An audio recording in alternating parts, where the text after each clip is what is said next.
Welcome back to the deep dive. Our mission, as always, is to take that stack of sources you gave us and really pull out the clearest, most actionable knowledge we can find. And today we're getting into something I think everyone has felt. Oh, absolutely. It's maybe the single most universal frustration in learning. I mean, you, our listener, you're smart, you're studying hard, you've got pages of notes. You're putting in the hours. Exactly. And yet, when the pressure's on, that big meeting, or you stand up to give a talk, or it's exam time, your mind just locks up all that knowledge. Poof, gone. It just vanishes. And the source material we looked at, it makes this really crucial distinction right at the start. It asks, are you actually forgetting? Meaning the data is just not there. Right, it was never really stored. Or is it what they call retrieval failure? The data is absolutely in your head, but it's buried. It's under this thick layer of cognitive noise, of stress. So our mission today isn't about working harder. No, not at all. It's about accessing what you already have. Okay, let's unpack that, because this is where it gets really interesting. The sources argue the problem isn't your intelligence. It's not the effort. It's your state. They call it learning by Trong Tai, a mindset state. And the idea is, if you learn something in one state, say you're super stressed and hurried, and then you try to recall it in a totally different state, maybe you're panicked, maybe you're calm, the memory just fails because of a frequency mismatch. They actually have a term for it, Lech-Tun-Self. It's a perfect analogy, really. It's like you learn the song on FM 107.5, but now you're trying to tune in on 92.1. All you get is static. Exactly. The information is there, but it's just vibrating at a different cognitive rhythm. Which brings us to this slightly mysterious thing at the core of the notes, the Bodengante. The three-finger switch. Yeah. It's described as this simple physical action you can use to just flip a switch, to change your state, get into deep focus, and pull out the information you need right then and there. And to get how that works, we have to talk about the different levels the mind operates on. The brain states. We hear the terms beta, alpha, theta. We don't need to be neuroscientists here. No, not at all. But we do need to understand the feeling, the difference between the two main states for learning. So walk us through those. Okay, so let's start with beta. This is the default state for most of us at work or when studying. You're alert, you're problem-solving, probably multitasking. A little caffeine-fueled, maybe? Definitely. And crucially, there's often anxiety or tension mixed in. The sources call this learning by fire. Fire. I like that. It burns bright, you get the task done, but it also burns you out, and the information tends to sit on this shallow, critical layer of your mind. Right. I know that feeling, that frantic late-night cram session where you're just running on adrenaline. Exactly. Now, the goal state is alpha. This is where the learning goes deep. In alpha, you're relaxed, but you're still completely clear, awake. Like a light meditation. That's a great way to put it. Your mind is settled, but incredibly clear, and that state is optimal for not just focus, but for really connecting new information to what you already know. The mind is just less resistant. That makes so much sense in day-to-day life. Yeah. You easily remember a song because the mood was just right when you heard it. That's association. Lee and Kate. Or you have those amazing study days where 10 pages just fly by and it all clicks, versus the days where one page feels like a total mess. It's the state, not you. And that's the big question. How do we reliably switch from that high-effort beta to the low-resistance alpha whenever we want? Which brings us back to the three-finger switch, the Bodengante. How does this work in practice? The notes say people who master this, they see a huge jump in concentration. And faster storage of information. It works because of anchoring. That's the key mechanism here. As humans, we operate so much better by association than by just sheer willpower. The willpower runs out. It's exhaustible. Association is automatic. So the touch of the three fingers becomes a signal anchor, a Tinhu Neo. So you're basically training your nervous system. Precisely. You repeatedly pair that specific physical signal, the feeling of the fingertips touching, with deep relaxation and focus. And your brain learns. It creates a conditioned response. This signal equals this state. This signal is the switch. You bypass the whole struggle of trying to force yourself to calm down. Okay, but let me push back a bit, because this is the real test, right? I'm standing in front of a jury, or I'm facing a really angry client. How does touching my fingers overcome that flood of adrenaline that's sabotaging me? Perfect question. Because it's not magic, it's a preemptive tool. It works because memory is tied to your internal context, your boi kan notam. Your chemical state. Exactly. High cortisol, fast heart rate.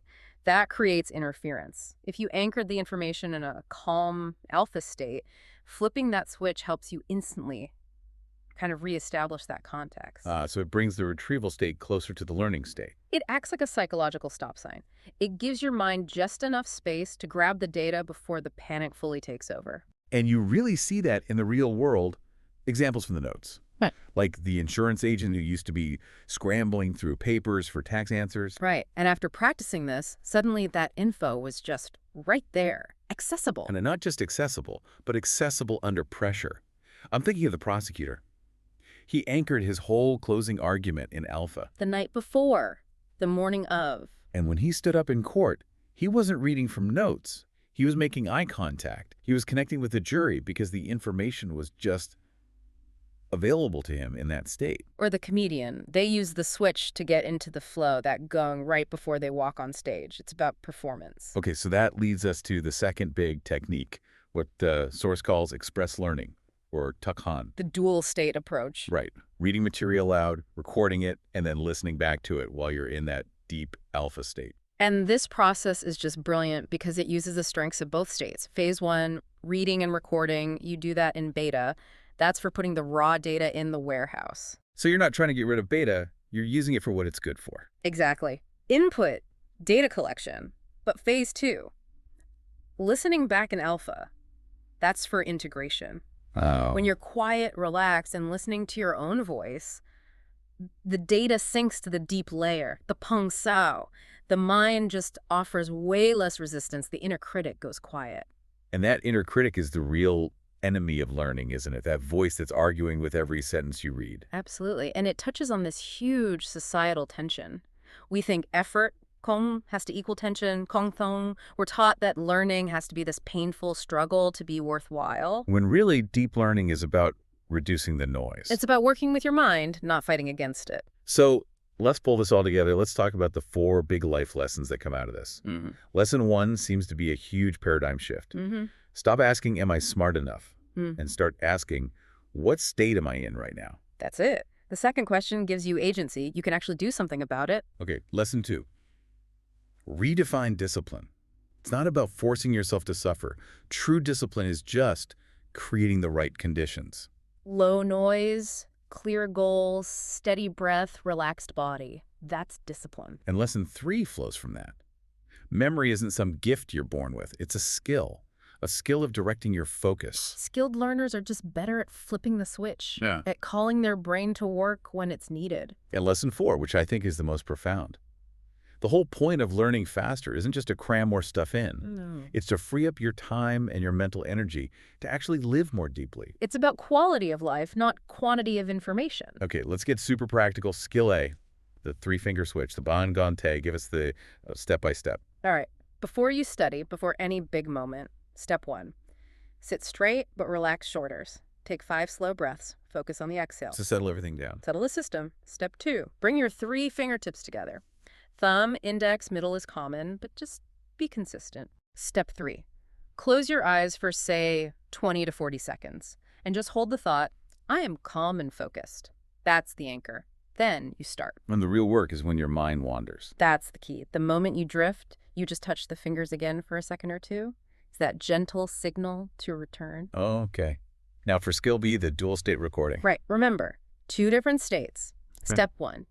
In your normal alert beta state, you take a tough chapter and you read it out loud. Record your voice. Don't worry about perfection. Just get the data in. And then step 2. Later. When you can be quiet and relaxed, you get into your alpha state, eyes closed, slow breathing, maybe use the 3-finger anchor to get there. And then you just listen, only to your own voice. And the tip here is crucial. Manage the device beforehand. Keep your hand on the play button. Don't be fumbling with your phone. Because that'll kick you right back into beta. Instantly. Yeah. You break the state, you break the process. So you're really learning the information twice, but the second time is all about depth, integration, bypassing that inner critic. And that's the whole point. The sources are so clear on this. Learning isn't a battle. They call it an art of returning. I love that. Fast learning doesn't start with speed. It starts with stillness. When the mind is quiet, memory it brightens. It becomes clear. And that's what the 3-finger switch is. It's not magic, it's just a physical reminder.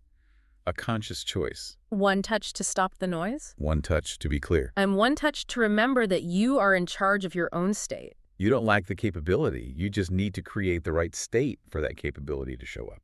So we really encourage you to try this, not with a sense of greed, like, I have to learn everything now, but just with awareness. Try it for 7 days. See what changes. See how it changes your learning, your performance, and, well, maybe even your life. A challenge accepted. Now, the state of mind is so critical to retrieving knowledge. What happens when we try to learn complex ethical frameworks, when the sources themselves are designed to promote conflict and moral tension? That's the next frontier for you to explore. We'll see you on the next Deep Dive.